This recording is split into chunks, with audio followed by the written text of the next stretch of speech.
Ready? Close your eyes. Time to go to sleep.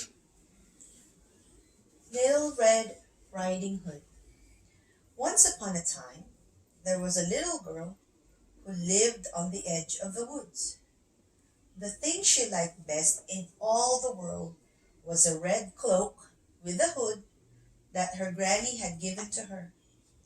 In fact, she liked it so much that she wore it nearly all the time. Because of this, everyone called her Little Red Riding Hood.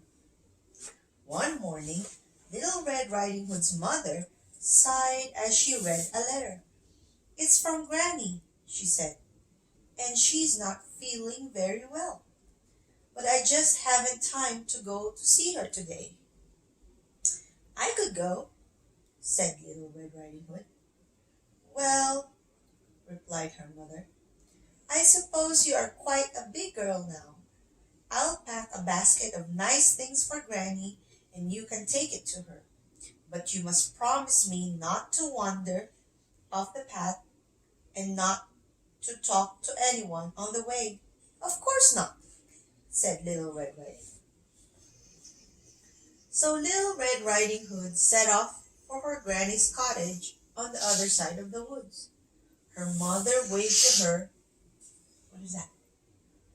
Her mother waved to her until she was out of sight among the trees. It was a lovely day. The birds sang, and little woodland animals peeped out to see Little Red Riding Hood go by. Soon she saw some lovely flowers growing beneath the trees. "These would make a wonderful present for Granny," she said to herself. As she stopped to pick some, she forgot that her mother had told her not to wander off the path at all. Just as Little Red Riding Hood had finished picking a big bunch of flowers, a wolf stepped out from behind a nearby tree. "Good afternoon, my dear," he said. "What a charming bunch of flowers." "I'm sorry," said Little Red Riding Hood firmly, "but I'm not allowed to talk to strangers. I'm on my way to see my granny, and I mustn't be late." And she walked quickly on down the path.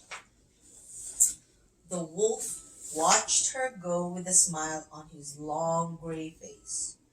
"Perhaps we shall meet again," he called.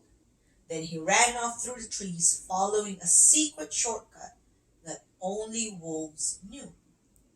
Half an hour later, Little Red Riding Hood arrived at her granny's cottage. "That's strange," she thought. "Granny has left her door open." Little Red Riding Hood knocked on the open door and walked in. It was quite dark inside the cottage, and Little Red Riding Hood wondered whether Granny was asleep. So she tiptoed quietly over to the bed. Granny was wide awake and sitting up, but she really didn't look very well at all. She was wearing a nightcap that didn't seem quite big enough. "Why, Granny," whispered Little Red Riding Hood, "what big ears you have!" "The better to hear you with, my dear," said Granny in a strange voice. Little Red Riding Hood looked a little closer. "Why, Granny!" she cried in surprise. "What big eyes you have!" "The better to see you with, my dear," said Granny, pulling the covers up a little higher. But Little Red Riding Hood had seen something very odd indeed. "Why, Granny!" she gasped. "What big teeth you have!" "The better to eat you with," shouted the wolf, leaping out of the bed and throwing off Granny's nightcap. Little Red Riding Hood screamed at the top of her voice and ran to the door.